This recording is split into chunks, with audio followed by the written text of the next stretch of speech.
This is a new Nigeria with Wale Oluwade. This is your current affairs program, where we critically examine the strategic issues bedeviling Nigeria's developmental aspirations and boldly offer practical, simple, but audacious ideas on building the Nigeria of our collective desires. On today's episode of the program, we'll be taking a general look at the state of our dear nation, Nigeria. But before we get into that, let me seize this opportunity to commiserate with the good people of Ibadan, Oyo State, a state that I'm very familiar with because I was born and raised there. On the unfortunate explosion incidents of January 18th that left maybe about 5 people dead, several properties worth, maybe billions of naira destroyed. I mean, the pictures of the neighborhood looks like what is going on in the Gaza Strip in Palestine. So I commiserate with the good people of Ibadan, especially Oyo State at large, and I commend the governor of Oyo State, Governor Seyi Makinde, for the good job leadership he's been demonstrating since the unfortunate incident occurred. I'm sure it will take more than an explosion to break the spirit, the indomitable spirit of Ibadan people, especially, and Oyo State at large. So I pray God comforts the family of the deceased, and I pray for comfort and solace to those who have lost their houses, businesses, and all whatnot. So, incidentally, on today's episode of this program, I have an illustrious Ibadan son and a prominent Nigeria to assist me in doing justice to the topic of our discourse. So, we'll take this short break, and when we return, we'll get right into the business of the day. Stay with us, please.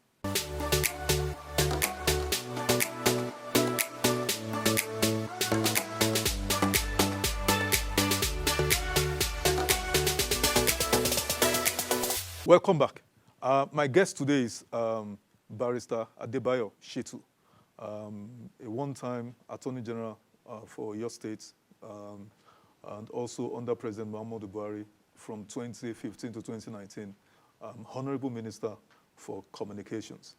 Good afternoon, sir. You're welcome. Good afternoon, my brother. Nice to have you on the program. It's my very big pleasure. Once again, like I said in the introduction, accept my commiseration for the unfortunate incident that happened last week. Yeah. And I hope you are not affected? Well, directly. My house is about 4 kilometers away. Okay. The house was also impacted in the sense that there was shaking of the buildings. Exactly. But we thank God that there was no damage. Great. But for those who lost their lives and those who lost their health and those who lost properties, I am one with them in prayers. I commiserate with our good people in Ibadan, particularly those directly affected or those indirectly affected. If I may just make a correction, you introduced me as a good son of Ibadan. Okay. I am from Shaki in Okiogun area of Oyo State, but for the past 45 years, I've lived my life in Ibadan. So you're in Ibadan. So I'm part and parcel of the Ibadan community. As a matter of fact, I'm also a chief of Ibadan. So why we're here today is to, like I said, review the state of our dear nation, Nigeria. Okay, so last week there was an interesting event that happened. A book launch was put together by some people who call themselves Buharists, and I believe you're one of them. And this group is spearheaded or coordinated. The entire event was coordinated by Mr. Femi Adesina, former special advisor, media and publicity to President Muhammadu Buhari. I suppose you were at that event? Unfortunately, I was not there. I was not available, and if I may say without any bitterness, that I was not invited. Wow. And so, but I have all the the good will, goodwill for. But why I brought that up, now that you were minister under that administration from 2015 to 2019, are you proud of Muhammadu Buhari's administration, the 8 years of his stewardship? Are you proud of Well, it? I was directly involved in the first 4 years. Yes. And I can say with all pride that in the area of infrastructural development, there's hardly any government in the past which can beat the Buhari's record. I recall, for instance, that before Buhari came on board, the last budget of the Jonathan administration in regard to works was about 19 billion. And I can say with all sense of objectivity that there was hardly any kobo of that 19 billion which was spent on any road, any federal road. As against that 19 billion which was budgeted by Jonathan administration in his last budget, in the first year of Buhari is budgeted more than 265 billion naira on roads. And so all the roads which had been in comatose and which had been abandoned for more than 10 years before Buhari came on board, Buhari ensured that work resumed on them. And that is why today you find that the Lagos-Ibadan road, which had been abandoned for more than 10 years, is now nearing completion. Ditto for Kano, Maiduguri, and for several other roads throughout the country. So for that, I want to commend, President Muhammad Buhari for a wonderful work he has done. So I take your point that they invested heavily on infrastructure. But mind you, Honorable Adebayo Shittu, the president campaigned not on infrastructure. He campaigned on 3 key areas: insecurity, anti-corruption, and the economy. Now, this Lagos-Ibadan Expressway, I'm glad you mentioned it, because when you started out, it just came to my mind. That road was not completed. Several other roads, key arterial, trunk A roads that links maybe the eastern part of Nigeria to the western part, and some of these other, even Kaduna, Abuja, Kaduna, Kano, these roads are still there, So now let's come to the issue of insecurity. If I were to ask you to rate or to score that administration on a scale of 0 to 1 to 10, 10 being the highest, what would you score on insecurity? I'll on insecurity, yes. I'll score the Buhari administration 80%. 80%, 8%, 8 over 10. 80 over 100. And I'll tell you why. I'm sure Nigerians will not agree with you, sir. Whether they agree or not, there was no banditry. There was no banditry in Nigeria before President Muhammad Buhari became president. You cannot say that. I can say that. No. Terrorism. Look, I am conversant with everything. Kidnapping was not an industry before. Would you allow me to make comments? You have raised the issue. Okay, I'll tell you. Yes. Boko Haram was the main insecurity challenge we had in Nigeria before Buhari came on board. Recall also that as at the time he was coming in, the northeast, where Boko Haram was, pervasive, more than about 24 local governments were under the full control of insurgents. No local government staff, no police, no army in those 24 local governments. Within 3 years that Buhari came, he completely, liberated those 24 local governments and brought about relative peace, which was unknown in those areas before he came.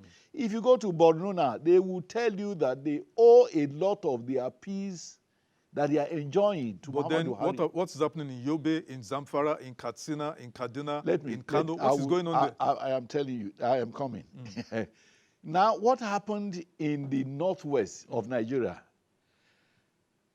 Agreed, it surfaced substantially during the Buhari era, particularly late Buhari era, during the second term of his era. And you would agree with me, if you hear confessions of those involved, it was a kind of rebellion against the traditional order of those areas. For instance, and I'm saying this with all sense of responsibility and with all due respect to the establishment, the traditional establishment. The late Chief Obafemi Awolowo once said, if you refuse to train the children of the poor, they would make sure that your own children who are well-trained are not able to sleep with both eyes closed. Honorable, this brings me to the next point. Yes. For me, you said 80% on insecurity. For me, I would score President Buhari's administration's handling of insecurity generally maybe 2 or 3 over 10. That's 30%. But we're all entitled to our own opinion. You see, Sir, let us agree to one common denominator. Okay. When you ask a question, yes, I expect you to allow me to explain, because the word world is listening. We have a lot of grounds to cover. No, we have answered that. Look, make it 1 hour if you want us, because we must do justice to the people. Okay. People want to listen. Exactly. I was trying to explain the reasons. Okay. But you already gave the explanation that because people were not trained. They were not trained. That is one. That is just one out of several reasons. Okay. Number 2, yes, the Fulani's headers were complaining that for every little thing, they get arrested by the traditional establishment. Their wives are usually taken away. They are put in prison and so on and so forth. So it was a kind of rebellion against the old system. Order. I mean, I think people should look at it. If you fail to train these people, if you prefer that they should be coming to do rank candidate for you, and you continue to abandon them. Brilliant point, Honorable. Because the point I wanted to make is this. I'm sorry to interrupt you. This is the point. We have 20 million out-of-school children in Nigeria as we speak. Not my figures, not even MBS figures, UNESCO. Yes. UNESCO figures. No, UNESCO cannot know Nigeria more than Nigerians. No, sir. Even MBS confirms that. Now, that is on the one hand. We are the poverty capital of the world. We are said to be the poverty capital under the same administration. Yeah. We have the highest rate of unemployment, yes. under employment, yes. under the same administration. Yes. The economy almost grounded to comatose under the same administration. Yes. You heard what Chukwuma Soludo, former CBN governor, now governor of Anambra State. Yes. You heard the way he described the economy that President Bola Ahmed Tinubu inherited. Yes. I'm sure you remember when he said, President Tinubu inherited a dead economy. Well, he has. So I said, sir, that President Buhari campaigned on 3 themes: insecurity, economy, and corruption. Yes. This is the stats. Just a brief. I didn't go too far. Yes. Look at the economy. Whose responsibility is it to get those out-of-school children off the streets? It is the responsibility of all our governments. Yes. Not the federal government alone. Absolutely, I agree with you. As if it is only the federal government we have. I agree with you, but what was the role of the federal government? What contributions have the states done? During Awolowo's time, he was governor of a state called a region at that time. He was premier. There was a president. There was a federal government at that time. But he, as a state governor, as a regional governor, he did the best to ensure that education was not only free, but compulsory. What are the states doing? Has the federal government prevented the states from imposing free education on the people? So we have to be balanced in our assessment and analysis. It is not about the president alone. For instance, primary education, even secondary education, is largely responsible for the states. What have the states done? They have always had their own budget. How much do they give? Today, in several states, several classrooms owned by the state governments do not have roofs. They don't have doors, they don't have windows, they don't have tables and chairs. That advised by the late Obafemi that in the interest of our eventual security in Nigeria, let us agree, all governments, whether federal or state, to ensure that education is free at all levels. If we can do that, if that is the only thing we can do in 10 years, of course, Nigeria will be a better place. An uneducated person is virtually an ungovernable person. Why were you not retained, sir? Well, sorry, before you respond, okay. I listened to another of your colleagues, Minister for Sports and Youth and Sports. Exactly. I listened to him last week, and he spoke very well. But Solomon Lalong gave a sort of balanced overview of President. I mean, he spoke, very lucidly on how there were gatekeepers to President, to President Buhari's administration, who ensured memos to him never got to him. He never even got access to him as a minister. Whatever they wanted to achieve, that's what they did and all of that, So, but in less than 1 minute, so that we can move forward, sir. Why were you not? Because you have a very good. I listened to a former senator, Ibn Allah, spoke very well of you. We thank God. That you have integrity and also God. somebody like you, especially President Buhari, that is so notorious for keeping ministers in office for 8 years. Whether they slept, whether they did anything, it doesn't matter. Why were you not retained, sir? Well, I think, number one, the best person to answer that question It's President Buhari. President Buhari himself. But having said that, I am not unconscious of the fact that within the presidency of General Buhari, unfortunately, they had gatekeepers. There's no doubt about it. The then chief of staff, late now, may God forgive his sins, was one of the gatekeepers. Sabiu. Okay, Sabiu. Was also a gatekeeper. As small and childish as he is, he was also a gatekeeper, and a number of others. But more importantly, we had during that time a governor from my state. Unfortunately, he's late. As a Muslim, I'm not supposed to talk ill of the dead. But so what I'm saying is only for historical purposes. Okay. He didn't see any reason why I ought to have been made a minister. Wow. Because I was in CPC, he was in ACN, and we contested the governorship together in 2011, and he didn't like my audacity and all of that. You are a man of very strong principles anyway. Yeah, I'm principled. I think your point is noted. You are a man of very strong principles. So people like you, I'm sure, establishment people will not find you very... when you are too honest and too sincere, Exactly. I know people will not like people like you. Funny enough, I will tell you an interesting story. I had a lot of friends when I left office. They were blaming me that I had the opportunity to make money I refused to make. Exactly. And I asked, when has being transparent, being incorruptible, when has it become a sin? An offense. But it seems like in this environment... I would rather be a beggar or a poor man than be a thief. But a lot of people, that's the philosophy we need to interrogate going forward. Let's take this short break, sir. We'll take this short break, and when we return, we'll continue with the conversation. Please stay with us.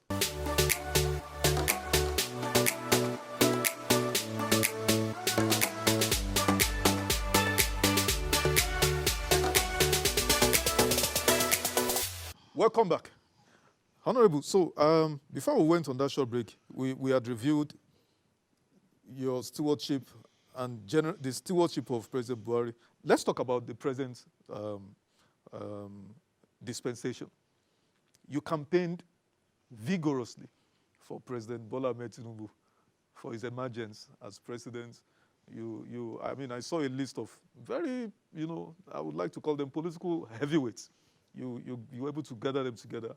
And probably not less than 10 states of Nigeria you mobilized.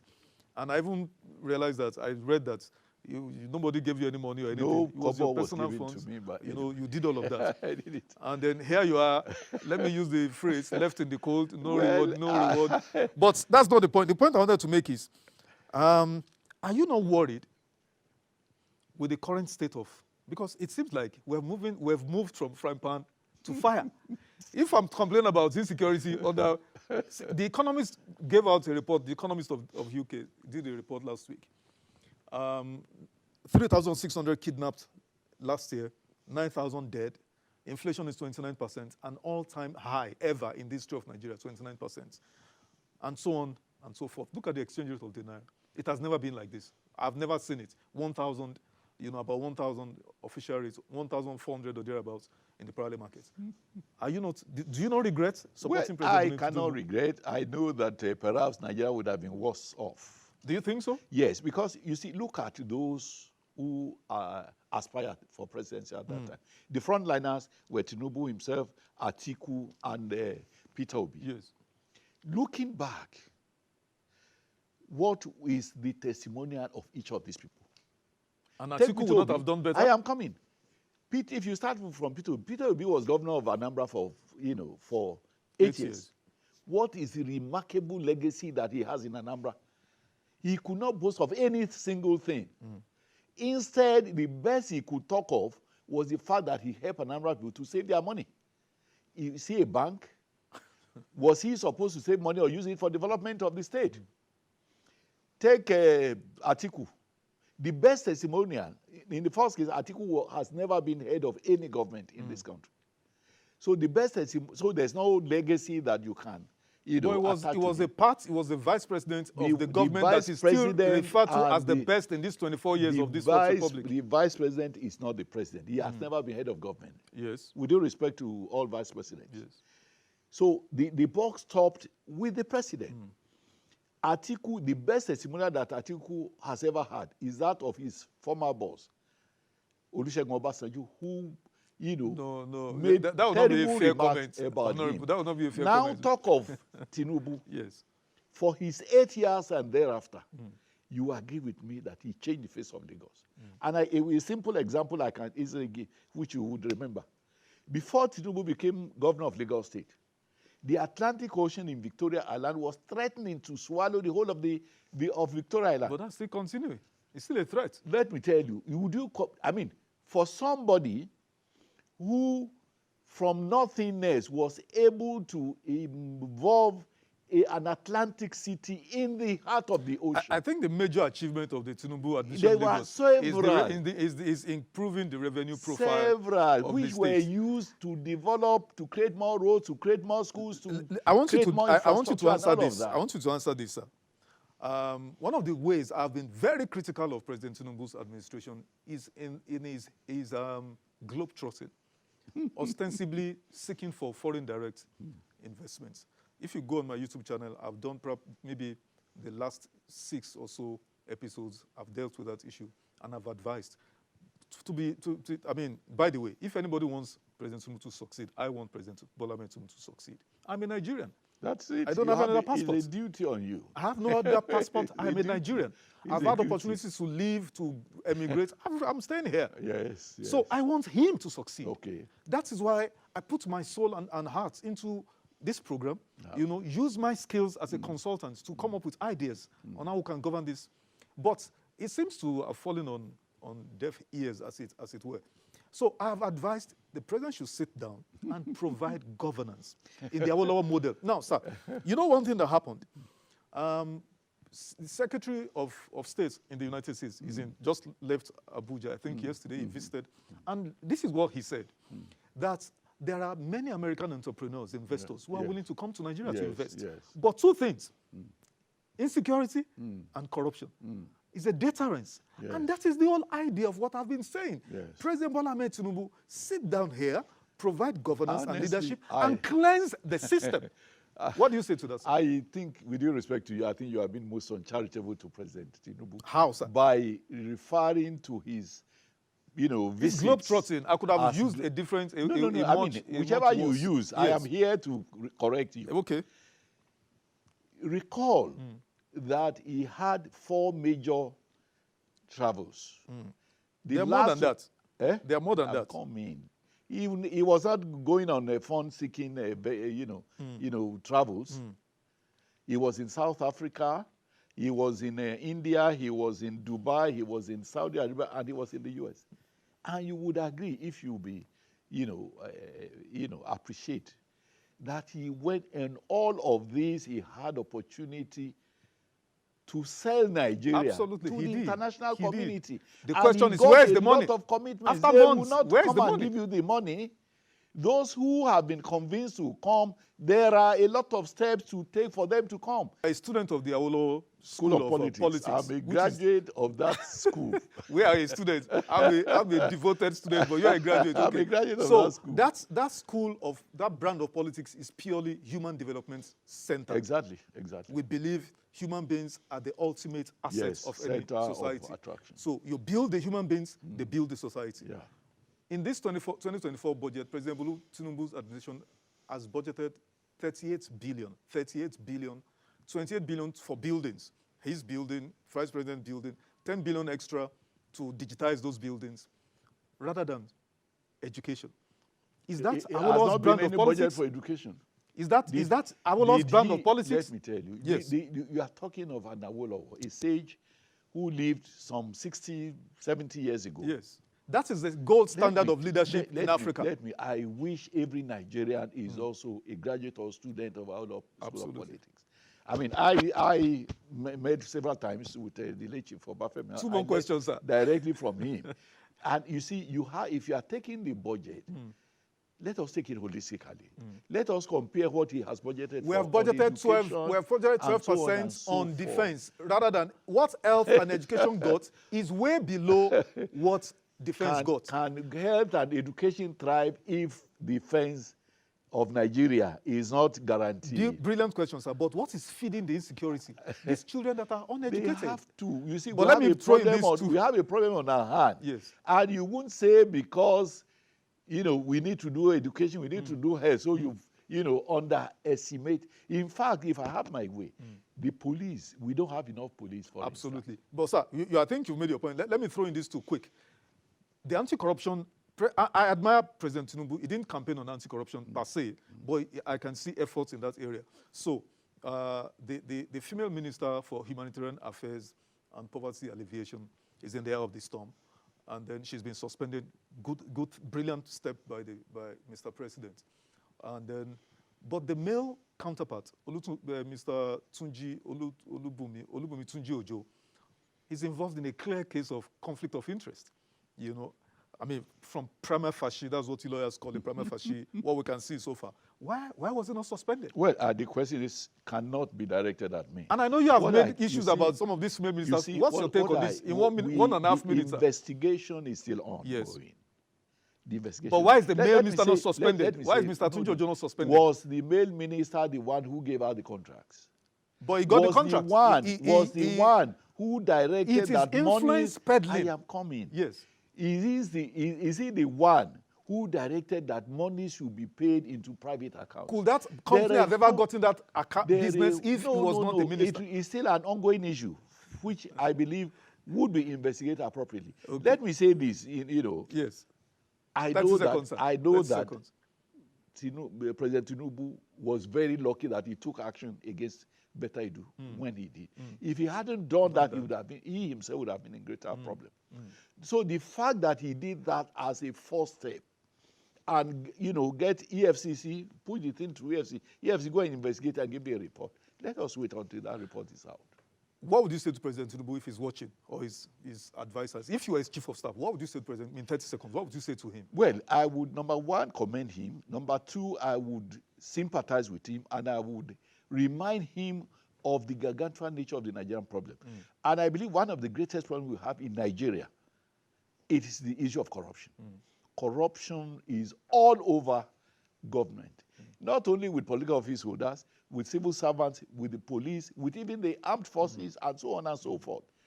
So these are issues that he has to try and address. I know the time was short, but we'll have more time. I hope next time we'll have 1 hour instead of Absolutely, we'll have more time going forward. You're welcome, sir. Thank you so much. It's my very big pleasure. Now, that's the program today.